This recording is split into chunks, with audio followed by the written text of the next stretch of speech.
Welcome back to the Daily Rambam class. Today we begin the laws of Gerushin, divorce, chapter 11. We are most of the way through. So we are in the fourth volume of the Rambam, the volume that deals with laws that relate to interaction between men and women. And we are in the second section of divorce, which has 13 chapters. As I said, we're on chapter 11, which means that on Wednesday, please God, we will conclude the laws of divorce and move on to the levirate marriage and learn about that for about a week. And once we've done that, then just a few more chapters before we conclude the entire volume of Nashim, Sefer Nashim, the book on women. But now for today, let's take a look at chapter 11. So the very first halakha of the Rambam is that one may not marry a minor. So what is the Rambam speaking about? Just to give a little bit of context. According to Torah law, a father is able to marry his daughter when she is a minor, when she is halachically a minor, meaning when she's under the age of 12, or even including 12, up until 12 in a few months. The father does have a right to marry off his daughter. This is not something that is encouraged. But here we're talking about a different scenario. Here we're talking about a scenario where the girl was orphaned. She has no father. And so she's on her own. And a man sees her and decides that, you know what, maybe I'll look after her. And part of looking after her, I'll marry her. And that way nobody else will put their eyes on her. This is something a man should not do. After all, she is still a young girl.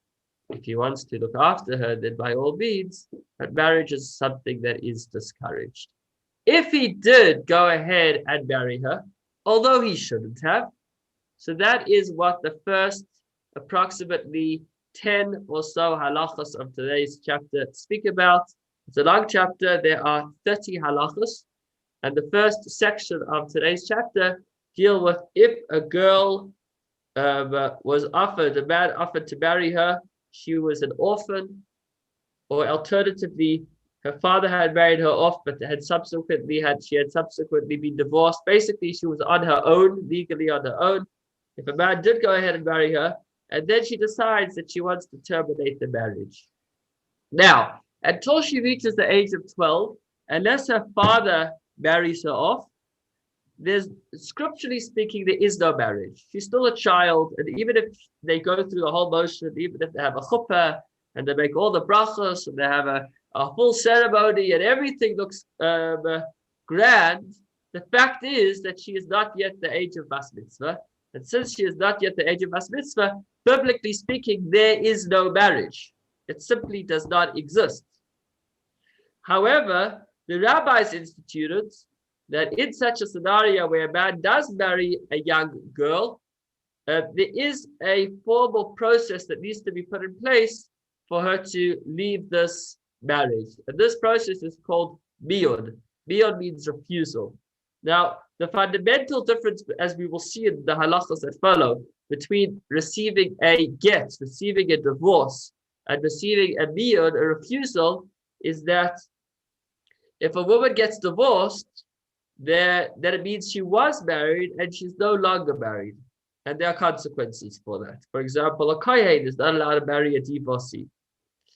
But if a young girl was married by a man and subsequently she decided to terminate the marriage, then it is not just the end of the marriage. It's as if the marriage never existed in the first place. And therefore, she would be allowed to go ahead and marry somebody that a regular divorcee wouldn't be able to marry. Not sure about a kohen. That's the one big difference between a get and miyud. That a get means that she was married and she's no longer married. But miyud, refusal, annuls the entire marriage to start with. So even if for the last 5 years ago, he said, Harayat Mukadeshesli, and he put a wedding ring on her finger and she accepted it. The fact is, she was still a child, and at any point she could refuse to continue, at which point it is as if there was no marriage to begin with. Additionally, a get is something that the husband needs to give the wife. Biyun not so. Even if the husband's not around, if one day she wakes up and she says, I am not interested, she can walk away, she can do the process of biyun, even in her husband's absence, at which point the marriage will be as if it never existed. That was just a brief overview about what biyun is about. Let's see it inside the Rambam. So a man should not marry a girl below the age of bas mitzvah. When a man marries an orphan, well, I said the age of bas mitzvah, but it's before she reaches the age of maturity. We'll speak more about that soon. If a man does marry an orphan girl below the age of majority, and she decides she's not interested to remain with this husband, she rejects the marriage and departs. Again, is not required, because a consecration effected by a minor does not establish a marriage bond in the full sense. As explained, as we said, biblically there is no marriage, and so the annulment, she could simply walk away.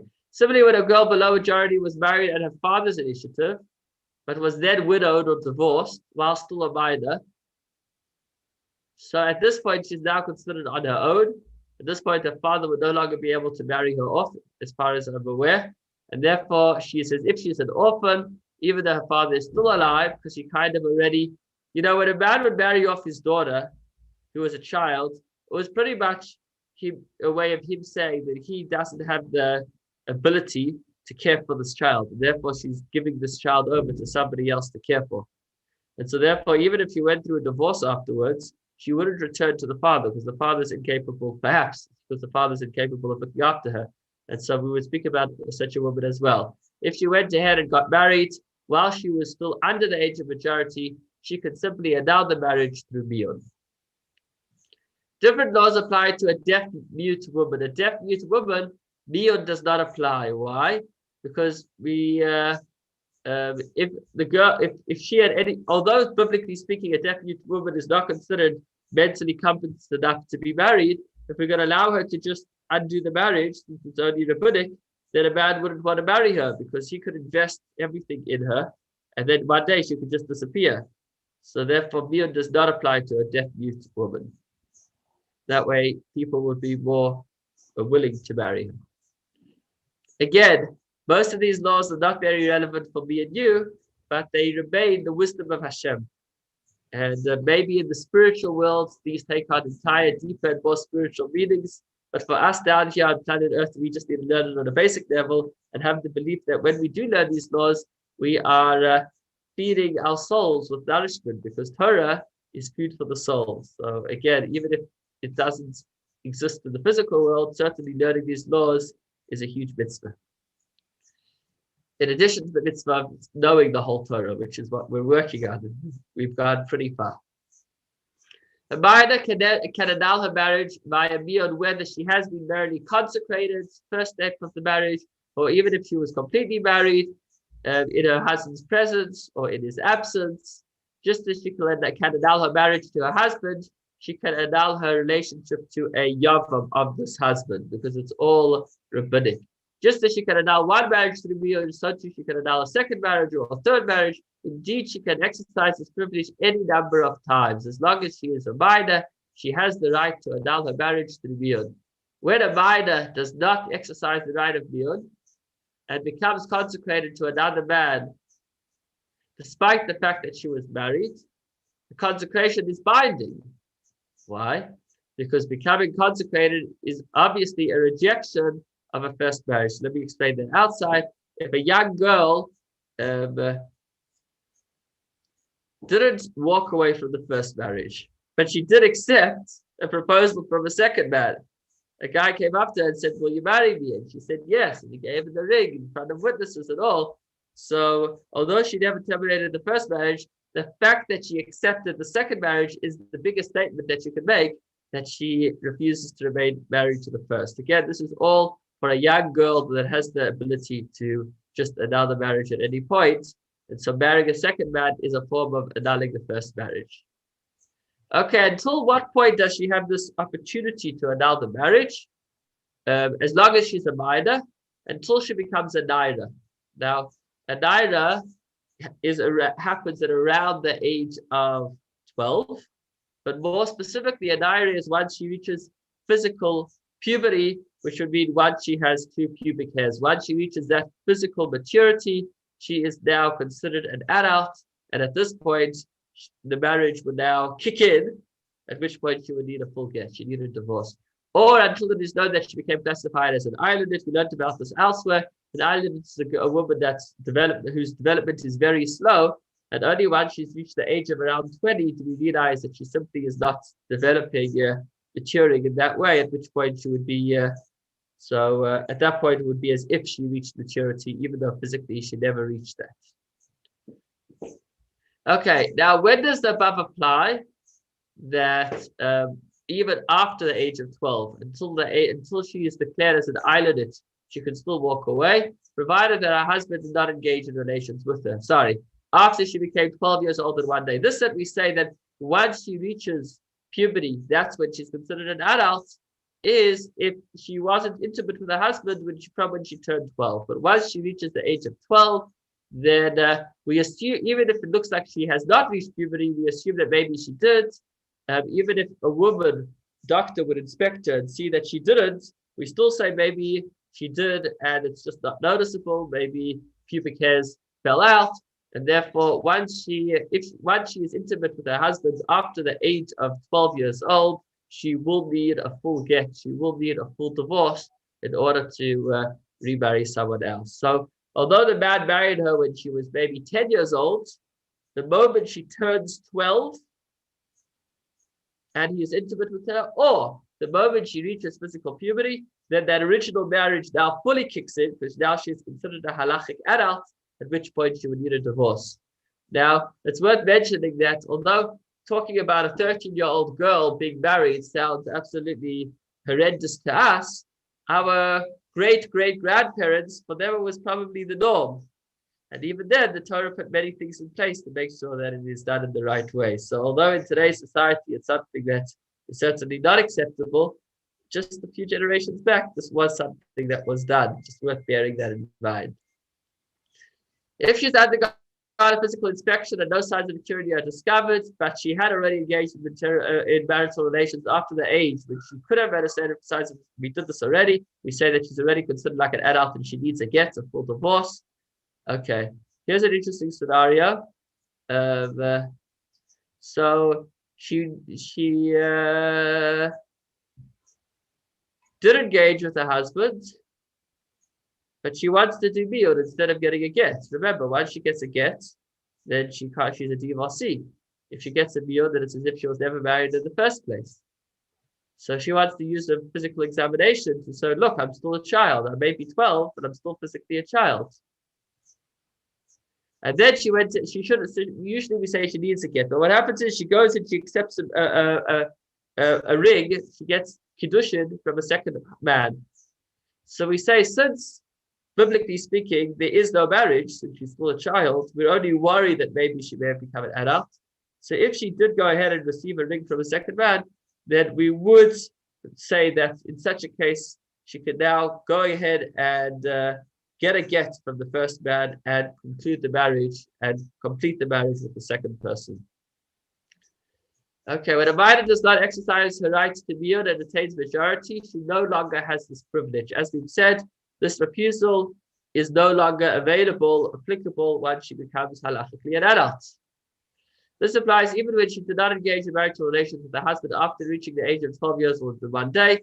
Since she has attained majority, it is a rabbinic decree that a divorce is required. The rationale for this ruling is as follows. The couple did not engage in marital relations after she reached the age of Narut, in which instance it would be necessary to suspect that she manifested signs of physical maturity, and accordingly there would be a doubt whether or not a marriage bond had been established.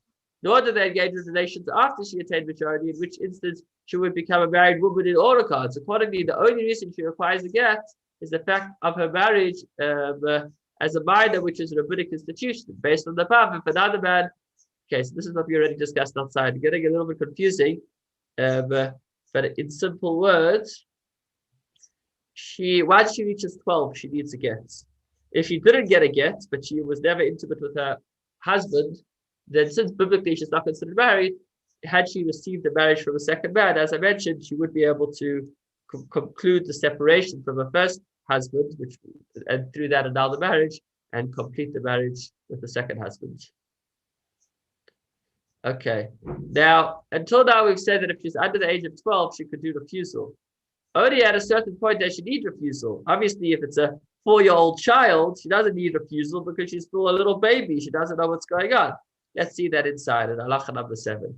In which instance must the minor perform the rite of miyun to nullify her marriage? If she was between 6 and 10, then we see how intelligent she is or how mature she is. If she knows to guard the money given to her to effect the kiddushin, appreciates that it was given for that purpose and will guard it differently from the way in which you would guard anything else, and now to date or the like, then she needs to perform miyun. She needs to nullify the marriage. If she does not know how to guard the money given to her to effect the condition, she need not perform the rite of miyun to nullify her marriage. Instead, she returns to her mother's home as if she had never been consecrated. If she's less than 6, even if she's super mature and she knows exactly what's going on, then no refusal is relevant because under the age of 6, simply the whole terminology of marriage absolutely does not exist. Whenever a girl's brother, mother, or relatives arranged for her marriage without telling her of the identity of the groom, again, she doesn't need to perform miyun refusal because she didn't know, she never agreed to it in the first place. She didn't know who she was marrying. Now, what does it entail? She tells 2 witnesses, I no longer desire my husband, so-and-so. I no longer desire to be consecrated to the man to whom my mother or my brother consecrated me or the like. The Bible applies even if the 2 individuals are guests dining in their husband's home and she's serving them. And while she's giving them a plate of cholents or a bowl of chicken soup, she's like, by the way, I'm not interested. I no longer desire my husband. So as long as she says it in the presence of 2 witnesses, then that now terminates, or not terminates, and annuls the marriage. She has performed miyun. The 2 individuals in whose presence the minor performs the rite of miyun should write the following for her. On this and this day, the daughter of so-and-so rejected her husband, and that's it. They sign the document and give it to her. This is the essential portion of a deed of miyun that you could prove that she terminated or annulled the marriage. So if at the age of 16, a guy comes along and he says, I married you when you were 10, and you never refused, which means now we're fully married, she could pull out the document and say, what are you talking about? I did refuse, and therefore there is no marriage. The deed of miyun does not resemble a bull of divorce, in which the giving of the bull affects the divorce. It doesn't have to be given to her. It need not be written with the proper intent, nor must it be transferred, nor do any of the laws required for a bull of divorce apply with regard to it. The wording used for a get is not used for it lest it appear to be a get. It is merely a legal record, as opposed to a get, a bull of divorce, which actually makes the divorce. Okay. Now, the 2 individuals for whom a girl makes the statement of miyun must know the identity of the girl and the husband. Therefore, whoever sees a girl make a statement of miyun in the presence of 2 other people and hears that statement is entitled to write a legal record of the statement, even though he was not aware of the girl's identity beforehand. In other words, whoever sees it should make their own record. It has become customary for the Jewish people to write a legal record of a statement of miyun employing the following text. So this is actually the halachic legal text that is used for miyun, not today, but maybe in the times of the Rambam, about 900 years back. On this day of the week, and on this day of the month, in this year, according to the following reckoning, so-and-so, the daughter of so-and-so, the father's name, issued a protest in our presence saying, my mother or my brother misled me and had me married or consecrated to so-and-so, the son of so-and-so, his father's name, while I was a minor. I am now making a statement in your presence that I do not desire him, nor can I live with him. We have had so-and-so, we have so-and-so undergo a physical examination, and it has been established that she is still a minor. She's still a child. Hence, we have given and signed this legal document that have given it to her to serve as support and clear evidence. So-and-so, the son of so-and-so, witness 8, and so-and-so, the son of so-and-so, witness 8. Okay. Now we move on to a brand new set of halachas. A very important halacha, which is if a married woman enters into a second relationship, she will no longer be able to restore the first. And we'll see different scenarios of how this plays itself out. Obviously, this could be very relevant. As we know, up at the time, there'll be a scenario where a couple gets divorced, not often, but it happens sometimes, and they actually subsequently get remarried. As we will see, this is no longer possible if in the interim the woman entered into another marriage. Once the woman enters into a second relationship, she will no longer be able to restore the first. Let's see how this plays itself out. So, where we have to. But a man divorces his wife and she becomes consecrated to another man. She is forbidden to her first husband, even though she has not even engaged in relations with her second. The moment she gets married, then she can no longer restore the first marriage. If her first husband remarries her and engages in relations with her, he transgresses a negative commandment and is punished by lashes and is forced to divorce her. As the Torah says, the first husband who sent her away may not return and remarry her. This is one of the 630 mitzvahs that a man that divorces his wife, once she gets remarried, may never remarry her again. Now, if she didn't marry another man, but she just engaged in promiscuous relations with another man, she had an affair, while, as it's called today, while she was divorced, she would be allowed to return to her husband. So it's specifically a second marriage that makes it impossible for her to restore the first marriage. But if she never married a second person, then she would be allowed to remarry her first husband if they so desired. As the Torah says that she departed from his home and went and became another man's wife. It is becoming another man's wife, being consecrated, being married, which causes her to become forbidden to remarry her first husband. Included in this prohibition is that every woman who engages in adulterous relations becomes forbidden to her husband. So this is now not after he divorced her, while she was still married to her. A woman that is involved in adultery, since she has now voluntarily entered into a second relationship, has to terminate the first, even though it wasn't marriage. But since it happened while she was still married to the first husband, so that marriage must conclude, must end. She is punished by lashes for engaging in marital relations with her. He is punished by lashes for engaging in marital relations with her, meaning her first husband actually is forbidden and is even punished by lashes while she has committed adultery. Obviously, he would need to know about that, because if he doesn't know, he doesn't know. As the verse says, after she has become tainted, and an adulterous woman has been tainted. There is one exception, the wife of an Israelite who was raped. Obviously, if a woman was raped, then it's not like she entered into another relationship. She was abused, she was raped, and certainly she would be remain completely and fully married to her original husband. Therefore, whenever a woman becomes forbidden to her husband because she violated his warning against entering into privacy with another man, and he engages in relations with her, he is punished by stripes of rebellion. If after divorcing his wife for such reasons, the husband transgresses and remarries her, he must divorce her. So not only if she married someone else, but if while she was married to her husband, she willingly had an affair with another man, then he must divorce her. Now, a deaf mute may divorce his wife with signals, as explained, meaning if he's going to talk to her, so she can't hear. So you could use signals to divorce her. If such a woman went and became consecrated to another deaf mute, the man was deaf mute. Yeah, she was competent, and he divorced her with signs. And then she married a second deaf mute man, then she is forbidden to be remarried to her first husband. Needless to say, this applies if the second husband was a mentally competent individual. The reason he needs to mention this is because the marriage of a deaf mute woman that is mentally incompetent is only rabbinic. Scripturally, there is no marriage. He says still this law applies.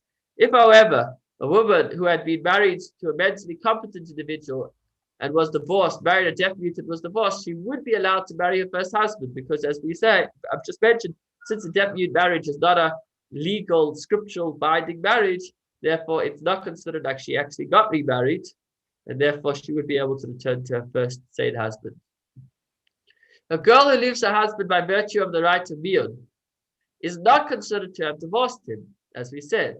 The laws applying to her relations with her husband whom she rejected are the same as those applying to a man who never married her in the first place, which means she would be allowed to marry his relatives and he would be allowed to marry her relatives. And she's not disqualified from marrying a kohen. If she married another man and was divorced or widowed, or she nullified a relationship with him through biyud, she is permitted to remarry him. Because as we say, this is all not scripturally, they're not real marriages. They're all just rabbinic in nature.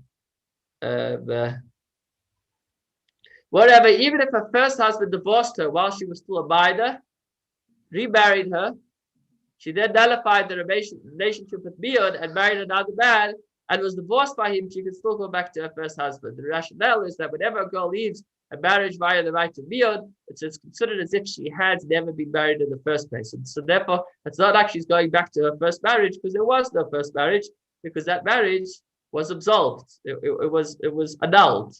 When by contrast, a man divorces his wife, who is a minor, with a get, instead of using the process of biyud, he used a divorce document, then we consider it as if she divorced him. So once she marries another man and nullifies that through biyud, she would not be allowed to remarry her first husband, because although her final marriage was terminated by biyud, her first marriage used the divorce. She didn't need that divorce because she was a child. But the fact that she did use the divorce makes her considered like she was married, even though she wasn't rabbinic, and so she wouldn't be allowed to return to that first husband. Similarly, if she is forbidden to the father of the first husband, his son and his brothers, as our divorced woman, we consider her as if she was divorced, even though technically she wasn't, since she was still a minor.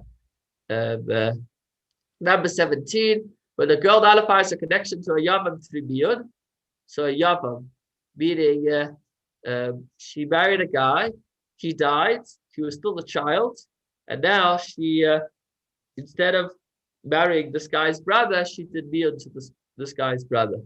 So then she remains forbidden to his father, for she appears to be his daughter-in-law, since that was her status when his son died. In other words, had she married a guy and then refused just to cancel the marriage, she would later be allowed to marry his brother or his father. But since the first guy died, it looks like a regular case of a levirate marriage, and therefore she wouldn't be allowed to marry the relatives of the first husband. But she wouldn't be allowed to marry his brother. Let's continue. Whenever a woman is divorced or widowed, she should neither marry nor be consecrated. This is a new independent halacha. So if you feel like you don't know what's flying until now, this is an independent point. Whenever a woman goes through a divorce, this is relevant till today, because sometimes it could take years for a woman to actually get a divorce. And by that time, she's already gotten to know another young man or another lovely man. And the moment she's waiting to get her get from the first husband so that she could get married to the second. However, the rabbis instituted that whenever a woman does receive her divorce, so she is not allowed to enter into a second relationship until 90 days have passed. Why? To ensure that she's not pregnant and to differentiate between the seed of the first husband and the second. Now, you might say, what about today when there's a doctor can check without 90 days? We're going to see soon that once the rabbis instituted it, it became an established law. We count these 90 days from the day the get is written, even if it was written on a conditional basis. So, for example, if the guy sends the get with the messenger only arrived 6 months later, then she would be able to get remarried immediately, because from the moment he writes the get, she no longer would be entering into intimacy with him. And in 20, he says, this applies regardless, even if it was a woman that was unable to have children, whatever the scenario is, this is a rule that we always need 90 days. In 21, it says, similarly, a maidservant who was freed or a non-Jewish woman who converted also should wait 90 days. Even if a non-Jewish couple decides to go through conversion, they should wait 90 days after the conversion to differentiate between a child that was conceived in a Jewish state or not. Today, there are more lenient opinions that are followed in the Batei Dinim. We're just learning the view of the Rambam. Okay. So let's move on to, I see we've hit 131. I'm just going to try to just skim through the last few halachas briefly. That was if a woman received a divorce. if a girl went through the process of miyud, so let's say it was a day before she reached physical maturity, and then she cancelled the original marriage or annulled the first marriage, then she does not need to wait. She would be allowed to get married right away. Similarly, a woman who has a woman that had promiscuous relations. So if a woman entered into an affair, then she wouldn't need to wait because we assume that she's not going to prevent herself from becoming pregnant. She will take birth control. If she was raped or seduced, she will also try to make sure the morning after that this doesn't end up in a child. Now, following rules apply when a girl below the age of majority who is not fit to give birth was married under a mistaken conception, and it was discovered that she is forbidden to remain married to her husband and was forced to separate by the court. She wouldn't need to wait the 90 days. When during the 90 days, a man does marry a woman without waiting, then we put him in a chayrim, a ban of ostracism. He should have waited and he didn't, so the marriage takes effect because she is divorced. But since he didn't listen to the rabbis, then he's put in a chayrim, he's banned, and we force them to separate for 90 days, even though they've just married. Similarly, our sages agree that a man should not marry a woman who is pregnant with a child conceived by another man, or a woman who is nursing a child conceived by another man, even though the parentage of the fetus is known. So we know that the fetus is from her first husband that she divorced. We say that the second husband should marry her while she's pregnant with a child from the first. And the concern is that the second husband might not treat that fetus, give it the care that it needs. I'm not sure if this is the halacha today, but the idea is that we worry that some kind of contention may exist of the man, knowing that this child that's being born is from another man. How long is the period after she has a baby? 24 months. I doubt this applies today. I'm pretty sure that a woman that loses a husband would not need to wait a full 2 years if she had just had a baby before she remarried, but I'm not sure. Could be that it is halacha. At least this is the view of the Rambam. Not only can't he fully marry her, but he can't even give her the ring to the first stage of marriage. As we've learned, there are 2 stages to marriage.